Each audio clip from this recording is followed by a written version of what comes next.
Yes, you heard that correctly. You can be sued. It doesn't matter what level artist you are. Let me explain. When you download these type beats, they don't come with contracts and agreements. Therefore, you don't have any exclusive ownership to the track. Now, to solve this problem today, I'm going to give you 30 platinum type beats. Yeah, he basically said, don't use type beats, but here are 30 platinum type beats. Okay, let's talk about that, because that's hilarious to me.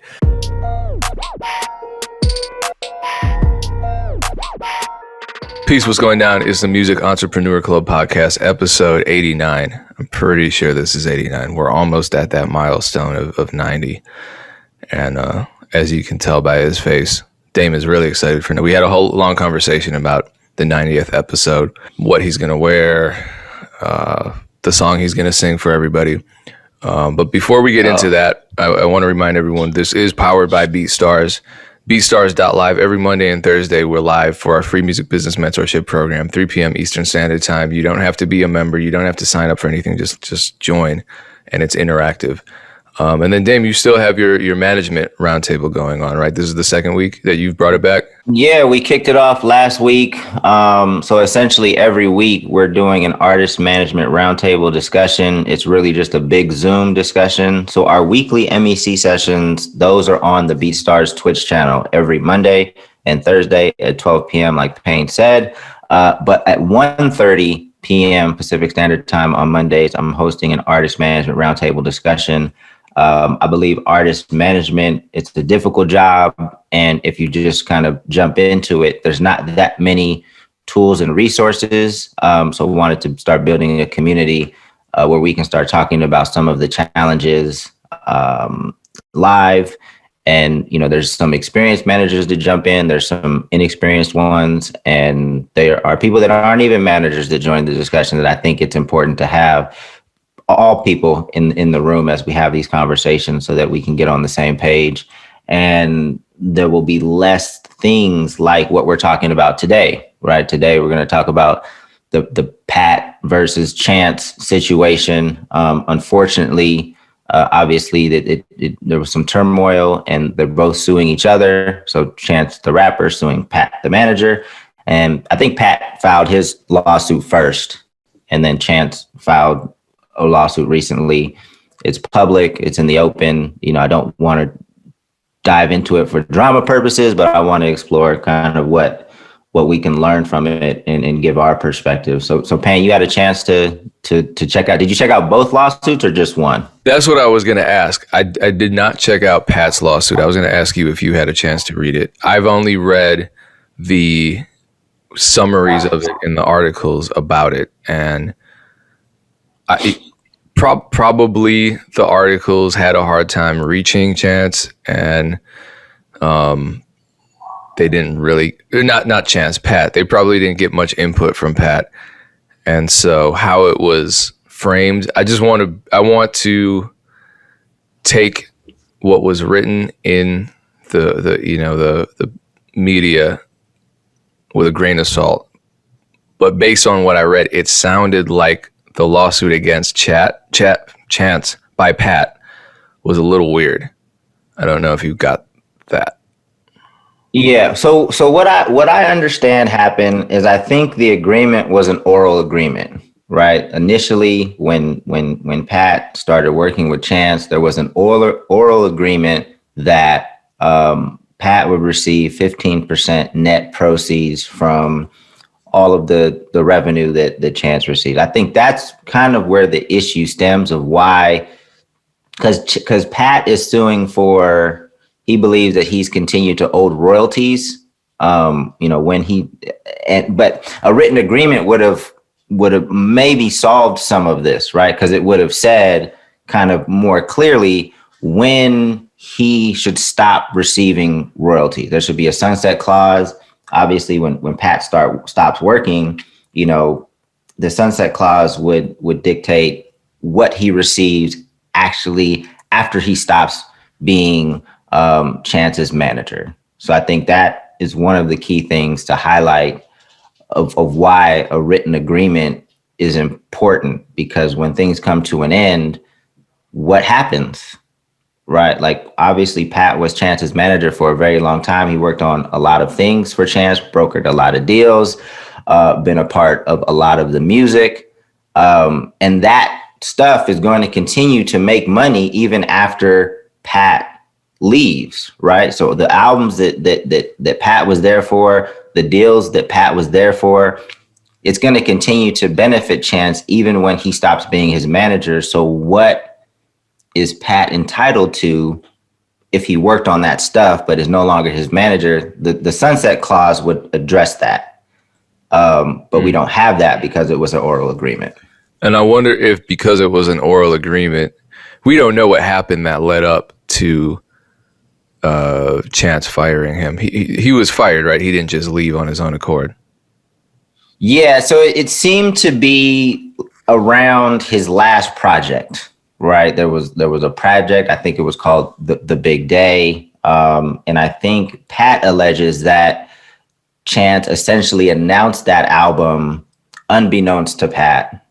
So he announced that album, and in the time frame in which he said it was coming out, there wouldn't even have been enough time to properly record it, properly market it. So there might have been some tension, some buildup prior to that, but that was one of the things that, Pat says he disagreed with. Like he didn't agree with the timeline. He didn't agree with the album, the process of making the album. He alleges that, the studio sessions were kind of lackadaisical and unproductive. He just wasn't a fan of how that project was rolled out. Yeah, and that's one of those really strange areas that you get into when you talk about the artist management relationship, because I think in the court of public opinion, the manager is always going to be found guilty of overstepping their bounds, and just the fans would just say, tell the manager shut up and let the artist be an artist. Right. And in this case, I know as someone who, and I'm a producer, and when I keep going back to my one management experience, but everything you just said is what I've experienced, where at the last minute, the artist will do something or announce something, and you're like, no, that was not a good idea. But you can't tell them anything because they're so excited. That's how artists are. We get excited about something, and then we want to announce it to the world, even if it's never going to happen, even if it's totally unrealistic. And so it's never seen as the manager's job to intervene in that kind of thing. However, that's the kind of thing that a manager should be concerned about. So it's this really sticky situation. And I don't know neither of us know how much of this is true because we weren't there. But it sounds like something very typical of an artist-manager relationship, where artist jumps the gun on something, manager gets annoyed, and then the artist feels like it's the manager's fault when things don't happen because the manager is trying to make creative decisions when the manager's not supposed to make creative decisions. And it's like, are they not? What if the artist is really messing up on a creative level or a scheduling level? Is the artist overstepping, in this case, his bounds by announcing a release date without consulting with the manager? Probably. Right. But again, no one cares because, no one's a Pat the Manager fan. Everyone's a Chance the Rapper fan. So it's a sticky situation. Yeah, it's tough. And, I don't think there's a right answer to this. Typically a manager brings that expertise to the table in the sense of like how we should best roll out an album, like the marketing around it, things like that. But there might be scenarios in which the artist has that capability, or just, they establish that, hey, this is how we're going to work. And this is, what we're going to do going forward. In a very small level, recently with the comedians that I work with, like Minx put out a video, and we had decided on the name of the video. When the video came out, it was a different name. He said he wanted to switch it. Right. So creatives make these creative decisions all the time. But you do have to realize that hopefully a manager's expertise is to maximize the value of your work, right? Maximize the reach of it, maximize the monetary potential of it. So you can deviate if it doesn't feel right creatively, but that affects the manager's pocket. So there should be a conversation, right? The manager gets a percentage of what you gross or what you net in this situation. So, hopefully there's a mutual respect to at least have a conversation before you announce things to the world. That's what I would hope with working with creatives. Managers don't always get that respect. And if we take what Pat is saying in his lawsuit as true, I would have been upset with that. Like, whoa, you're putting out an album. At the end of the day, like my situation was a little different because I was the label owner too. So like, hold on, you're like, I'm also investing into this project. So I would have been really upset if somebody, would have announced an album,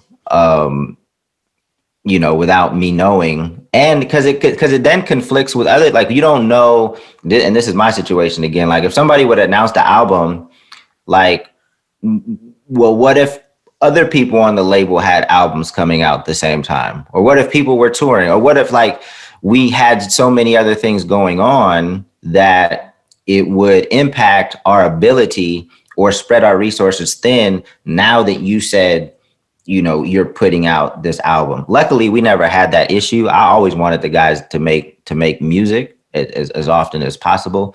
But it does throw a wrench in things when the communication is poor and you just announce things to the fans. So just hope that the artists that listening understand that, have some better communication with your managers and just be on the same page when you're making an announcement that involve the work of the manager and then involve it affecting their pockets as well.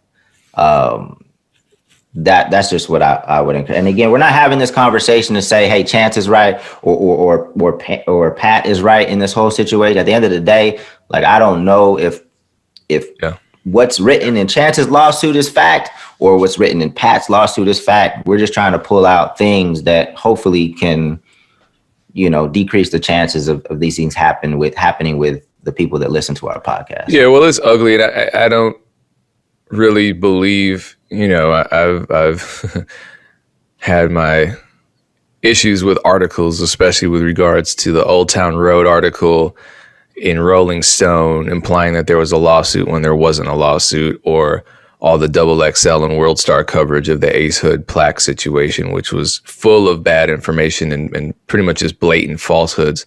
So when the media says Pat is suing Chance the Rapper because he thinks his last project was trash, I have to take that with a grain of salt because I haven't actually read the documentation. So I don't know what's... Well, that piece is actually in the lawsuit. That's what Pat is alleging. So they're How can you sue someone for making a trash album? That's okay. So so you read the lawsuit. That's the weird part to me. So he's not suing him for making a trash album. So I guess that's just part of the story.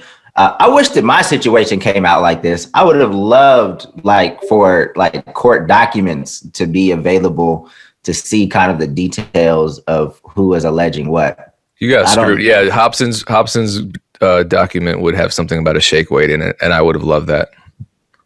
Yeah, I don't even know how or why these lawsuits are public, but I guess we would need Carl here for that, because I think it's pretty whack that they do just make it public, a public document like that.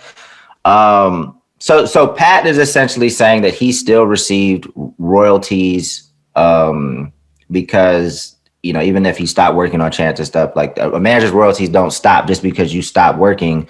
You should be entitled to some percentage of royalties as the stuff you worked on continues to make money. But there was no written agreement, so we have no idea. Right. It's still kind of legally ambiguous.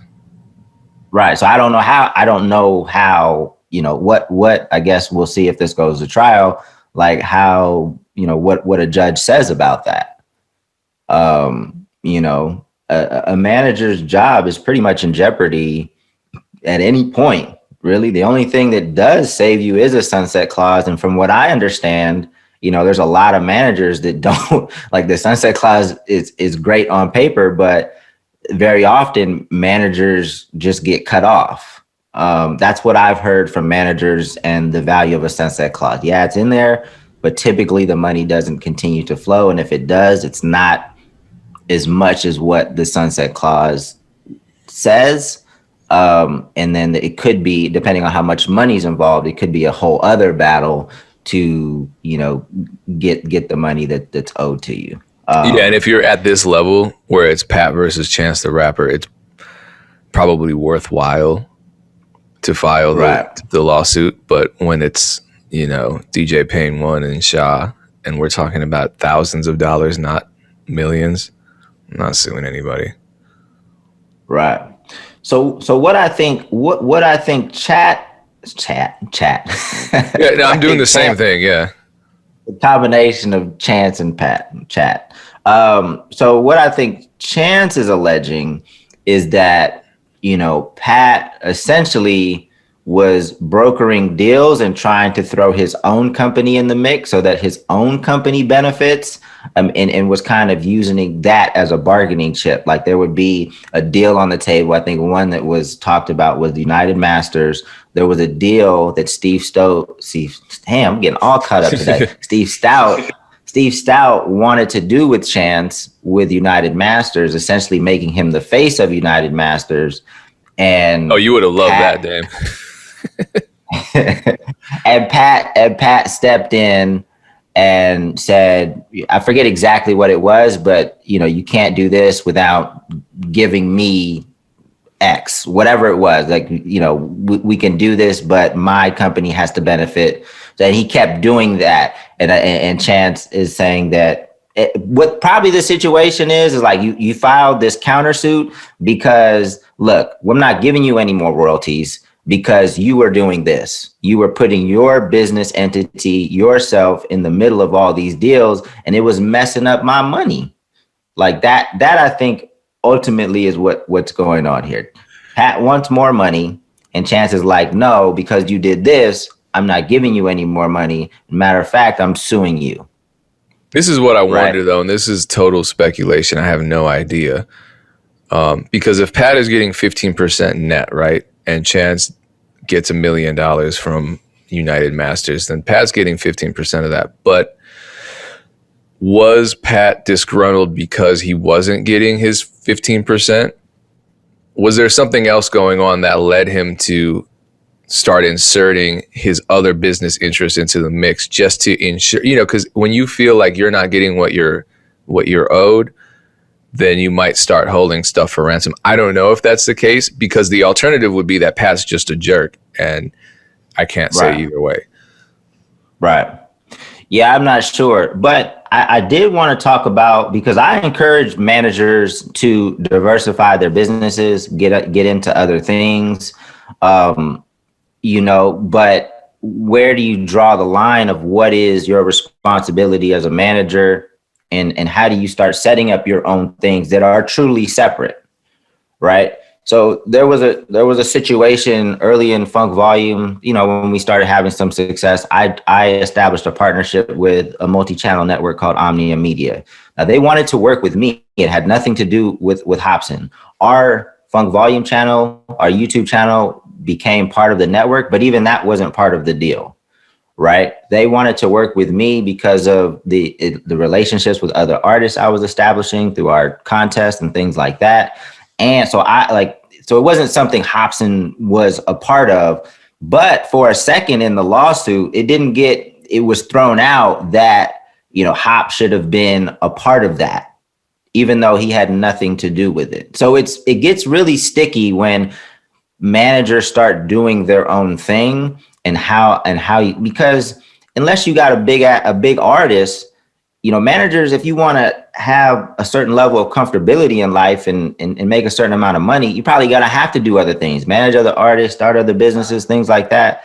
But I guess this is just a lesson, the way you go about it, and the communication that needs to be in place, the documentation that needs to be in place. You need to make sure that everybody's on the same page and understands that is a separate That is a separate business. And it's not taking away from you being able to do your job as a manager, that's getting 15% of, Chance's stuff.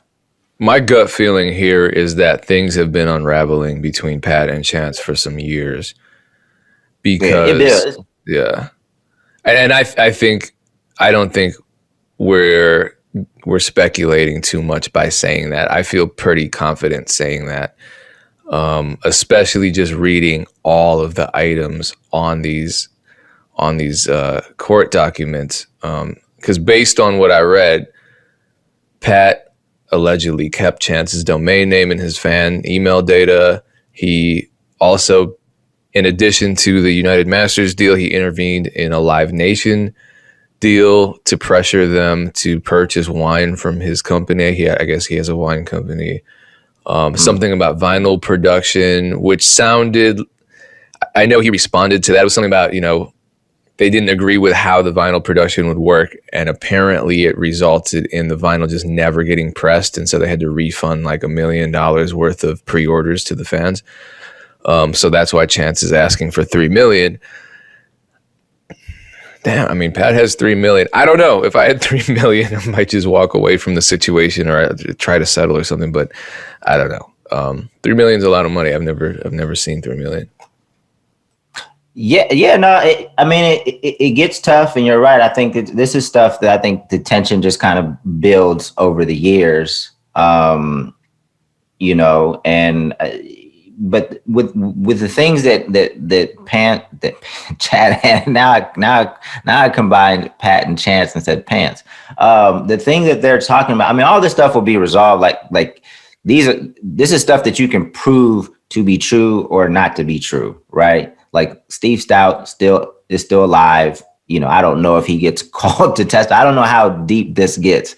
So what I did find funny in the lawsuit was just the detail and the way that it's written, because it says when Pat was confronted with the United Masters situation, he responded with a copious amount of tears. And I was like, that's not necessary. Like, half of that shit wasn't necessary. And it wasn't necessary. But I guess that's retaliation for Pat's lawsuit, where he just, it basically read like a Pitchfork album review of Chance the Rapper's last project. But I didn't read it. Allegedly, that's how it read. And I'm just like, come on, guys. That's how I know it's a personal thing, and there's a lot of bitterness.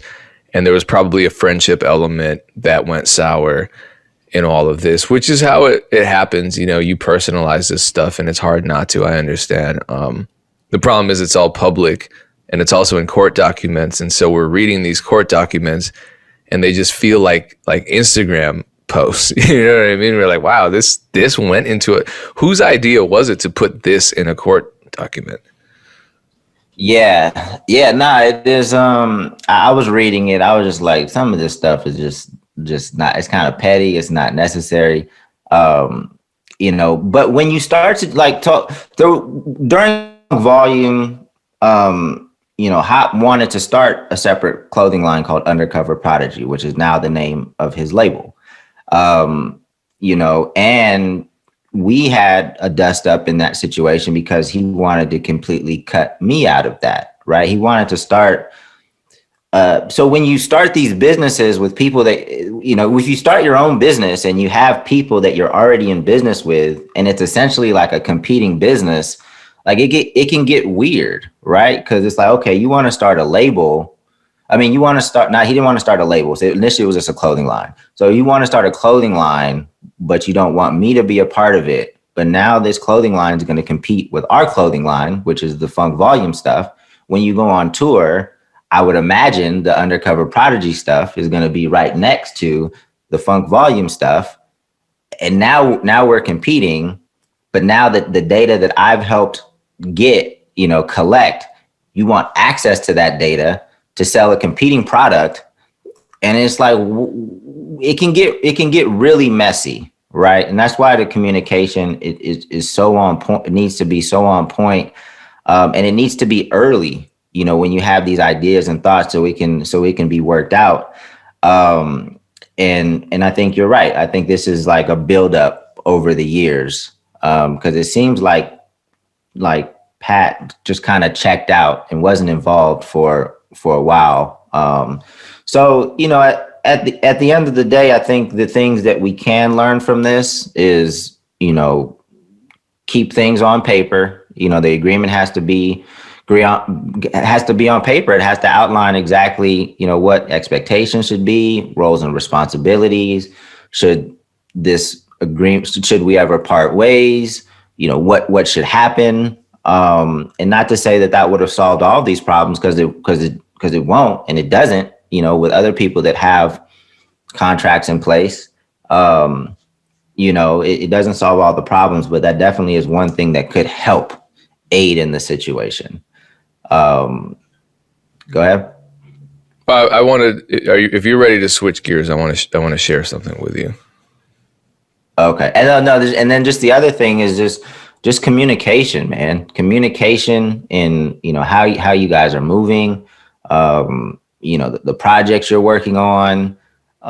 You got to be on the same page, because yes, you are the artist and the connection is with you and the fans, but the manager hopefully plays a big role in developing your business, growing your business, and optimizing the reach and the monetary potential of your business. And that person, unless you have them on salary, makes a percentage of, that's how they live. And it's a smaller percentage. So unless you're making 20 million and then the manager's making 3 million or something, which is a very comfortable compensation. A lot of the artists that are watching this podcast, or maybe only a few, let's just say you're making 100,000 and your manager's making 15,000, right? You making decisions on your own, him or her going from 15,000, and say you do some stuff on your own and things are not optimized, and now it goes down to 12,000 because of the decisions you make. A 15,000 to 12,000 is a huge hit for that person, right? We're not talking about somebody making 3 million. Okay, you explored your creativity, you did things against the grain, against your manager's wishes, and now he's making 2.5 million, right? I care less about that person, right? They're still making 2.5 million, whatever, explore your creativity. But the managers that we talk to aren't making that much. And if they're making 20,000 and an artist's decisions are making it, so now they're making 15,000, 12,000, like that's a bigger deal to me.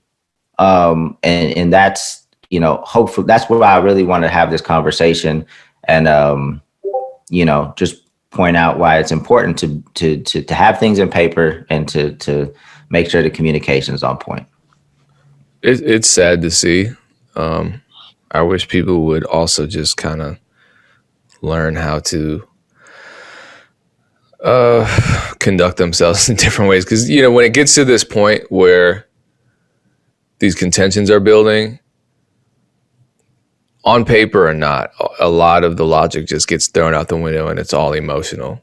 And right, as we see in this lawsuit that's full of petty and offensive language, it's very clear to me that lines were crossed a long time ago. Speaking of crossing lines, I want to share something, because we spoke on this a while ago, and these are ads that are playing in front of my beat videos and in front of my videos educating producers about marketing beats.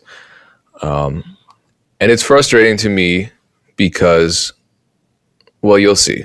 Tell me what your reaction is, Dame. I'm going to share my screen. Yes, you heard that correctly. You can be sued. It doesn't matter what level artist you are. Let me explain. When you download these type beats, they don't come with contracts and agreements. Therefore, you don't have any exclusive ownership to the track. So I want to stop there briefly. This is K.E. on a track. I just want to stick to what he's saying here.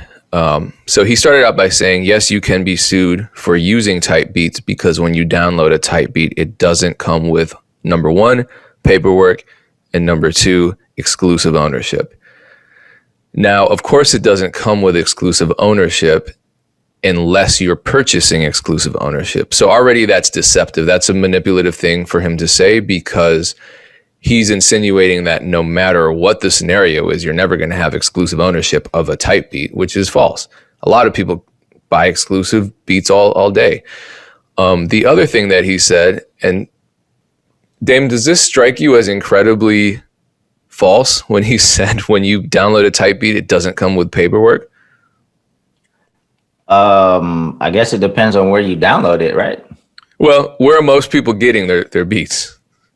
From BeatStars. Yeah, and the paperwork comes with it. So it's false. Yeah, it has nothing to do, like the type of beat it is has nothing to do with like paperwork. It's not like type beats just don't come with paperwork, right? Like a type beat is just a way to describe a beat so that people can have an understanding of what that beat might sound like before they click it. Yeah.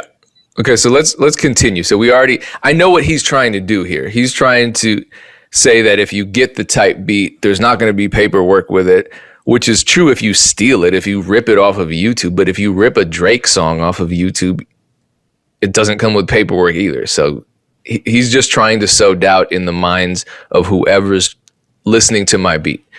And that's, I'm not going to talk about morals. We know that's wrong. So let's see what else he has to say. The second problem is thousands of artists are using that same type beat because it's just floating online. Now, to solve this problem today, I'm going to give you 30 platinum type beats.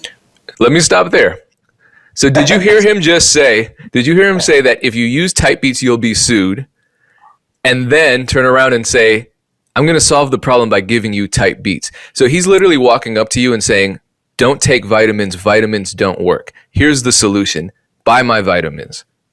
He basically said, don't use type beats, but here are 30 platinum type beats. Okay, let's talk about that, because that's hilarious to me. So he's a platinum producer. I'm a platinum producer. My beats aren't platinum. His beats aren't platinum. That's another one of those tricky semantic things where, and if he had just, I don't have a problem with him saying that. I think that's perfectly fine. It's a silly thing to say, but I don't think it crosses any lines of morality here. If you want to call your beats platinum, fine. It's inaccurate because the RIAA is not certifying every beat you make as platinum. In fact, it's certified none of your beats as platinum. It's certified some songs that you've produced as platinum. But if that's what you want to say, that's fine. You're not hurting anybody. Am I seeing this correctly? Like in the bottom, I can't really see it that well, but the way when you click get beats, it says 30 type beats. Isn't that what that says? Yeah, it says 30 type beats. So he just told you not to use type beats. That's to get his beats, right? Yeah. That's to get his beats, and yep. Right. So I gotta laugh because this is funny. Was that part of your presentation, or was that something new? Like I'm confused. I don't. You're not the only one who's confused. He's confused. So let me continue, because I think it gets better. The same style that you was just searching for online, I'm giving you 30 of those. So he just it just gets funnier and funnier, because literally he's going against everything he just said. He don't get type beats. I'm going to give you type beats. Don't download type beats. Here's a download link to type beats. I think the best part is in all of this. Let me how do I stop sharing my damn screen? His whole thing about, don't use type beats because everyone has access to them. Everyone has access to his. They're public. Don't use type beats because you don't have exclusivity. He's not giving you exclusive beats. He's giving everybody the same pack of 30 beats. Don't use type beats because they're trash. He just said, these are the same types of beats that you're searching for that I'm giving you. Don't use type beats because it doesn't come with paperwork. I have no idea if the beats that you download come with paperwork. My guess is they might come with a license. So that's paperwork, but your name's not on it. So it's just this hilarious, and I think it would be funny if he weren't trying to snatch customers from other producers using very blatant lies. And I think YouTube doesn't have a problem with it because YouTube doesn't really know what he's saying to be true or false. And well, it's not YouTube's it's not YouTube's responsibility to like monitor that. Oh yes, it is. If I posted an ad that was political and that had any sort of conspiratorial claims in it, YouTube wouldn't approve that. Google wouldn't approve that. But he can go on and say type beats don't work and you'll get sued. Here are my type beats, and it's all good. So I think any logical and reasonable person could see the holes in that and the flaws in what he's saying. But the problem is, I'm sure people are falling for this, and then you just end up with this myth that you will get sued for type beats and this and that and all this other stuff floating around because that's how the internet is. So, it's undeniably false. I'm not disagreeing that it's false. I would disagree with the political comparison. I mean, it's a stupid ad. I mean, it's right there in the screen though. Like it says, click to download your type beats. So I think it's funny to be honest. I would like to talk to this guy. Hopefully, reach out to him and tell him he has an open invitation to the MEC. Because if this works, I think it's funny if this works. Like, I mean, it's all bad what he's doing, but it works. I'm sure. To literally like say don't buy type beats and then you click a button to buy type beats. Like I don't get it. I mean, how does that work? Would that work with any other products? That you can't be like, yo, don't buy scissors. And then the link right below it says click to buy scissors. I think it can work. I honestly think it can. I think this is how, I mean, do you see all like the financial guru ads where someone will say, hey, have you seen these ads with the financial gurus sitting in private jets, throwing money around, trying to convince you to join their training seminars? Well, this is different. I'm not one of those guys. I'm not going to tell you that you can make $30,000 in 24 hours easily. And then they're trying to sell you a seminar, and it's probably pretty similar information. So I think this kind of stuff can work. The problem is that's all gray area. There's nothing gray about what K.E. is doing. He's contradicting himself in plain English. And it just kind of like part of me thinks, and maybe this is what you're thinking too, Dame, whoever falls for that probably just deserves to get their money taken. But at the same time, I feel bad, and that's not the attitude. I don't think people deserve to be deceived and manipulated in that way. And the other element is that there are these myths there are already enough myths about the music business being spread, and here we have a producer who's spreading a myth about the online beat leasing space. So he's harming his peers. My gut feeling, and this is speculation, I don't know K.E. personally, my gut feeling is that he doesn't feel like he's a part of the producer community. I think he just feels like he has to get his money no matter what. And if that means, pissing in the well, he's going to piss in that well.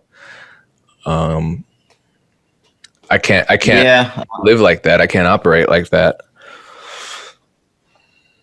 And that's why I rock with you. But I mean, there's a lot of people that do very similar things. And I wouldn't say people deserve to get their money taken. I mean, at the end of the day, if they like the beat, whatever they called it, like, if they like the beat, they're going to use it and hopefully, make some money with it. I just think it's kind of funny, It is. And no, I'm not really. I was gonna say I would reach out to him, but I'm not. I don't. I can't reach out to him because he's blocked me on all social media. So I'm not reaching out to him because, admittingly, that would just be for my enjoyment, and I don't think there's much else to learn. Like there's not much else to learn from this situation. So no, because we see the ad, we know what it is. Right. Yeah. It's like somebody walking down the street and someone else walking up and kicking them. Like, what happened there? Like, you saw what happened. They just kicked somebody. It's not that deep. So, I think he's just trying to make money however he can, and it's not that deep. Right. And I mean, he's developing this is a very short. I want to get people out of the mind because I know people like this that are very short term. It's like money, money, money, but you're not realizing, the reputation you're building, the relationships that you are ruining that you currently have, and the relationships that you could have had, had you conducted business in the proper way. And they're just looking at that little sales funnel that they have, or their little, their ads running. And if it works, great. But I just don't think that's the formula for long-term success. I see when you post about it, or even when we post the last one, like I saw the comments of people saying, oh, this guy is a scam artist. Like it was like boom, boom, boom, boom, all this negative stuff. So, it might be working now, but eventually it's going to catch up with him, I think. There are far worse people than K.E. And I'm not comfortable calling K.E. a scammer or anything like that. Because I don't know. Other people are. I mean, if your experience with him was that you paid for something and never got it, that's your story to tell. But there are people out there that I know are blatantly scamming and deceiving folks, and they've been doing it for 15 years. And I think, their approach is short-sighted, but they've been operating under the same name, running the same scheme for 15 years. That strikes me as longevity. And it feels as though, there's that, and this is such a mean thing to say, but that maxim of there's a sucker born every minute. And I think maybe there's a nicer way of saying that. There are new people emerging into the business every minute that aren't necessarily aware of how things work. And so that sounds nicer, right? And so those people are vulnerable to those who want to take advantage of their inexperience and get some money off of them. And so it almost seems like it's a renewable resource. Gullible people are a renewable resource.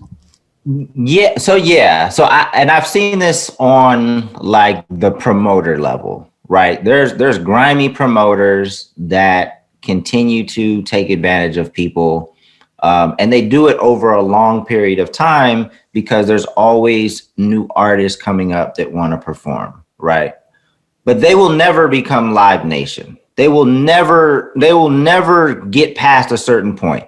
They exist to just continue taking advantage of the small, the up and coming rappers. They burn that bridge. And then when those rappers get bigger, do they do business with that promoter? Hell no. So you're right. I think it can persist over a long period of time, but you have to constantly keep doing people shady. And those people that have a lot of potential, they, go on to be bigger artists. You're never going to work with them again. Like they're using your beat, your tight beats now, and they're doing what they can to get better at their craft. But say they get signed one day and now they are consistently going platinum with records. Are they coming back to you for beats? Hell no. Just like these promoters, the artists get bigger. Like, no, I'm not using him or her again because, they stole money or they did this, So you can keep scraping the bottom, but you're always going to have to keep scraping the bottom. You're never going to have a cup full of success. So if that's the game you want to play, then I guess continue to play it, but you might get your ass whooped along the way too. That's another thing that I've not seen happen, but if anybody has proof of that happening, let us know. Not because I encourage violence, but I see this happening without consequence a lot of the time. And I think people are even afraid. I get people jumping in my DM all the time saying, I think I just got scammed. You know, I bought a verse for $500 and this was 6 months ago and now they've stopped answering my email. What do you think? And I'm like, you know what I think? I think you got played, but you know, what are you going to do now? And, you know, their thing is always, I'm afraid to speak about it because I don't want to get blackballed in the business. And I'm like, I mean, that's your choice. But Right. I'm sure this has happened to 100 other people. And maybe if 100 of you all made a big deal about it, or at least publicly stated that this happened to you, you could prevent the next person from meeting the same fate. And you know, that I can't tell people to make that decision. They have to choose it for themselves. So I understand. You know, you don't want to be that person in the business that's always calling other people out and always, and then there's a degree of shame too. You feel embarrassed that you got taken advantage of, so you don't want to talk about it publicly. So I understand.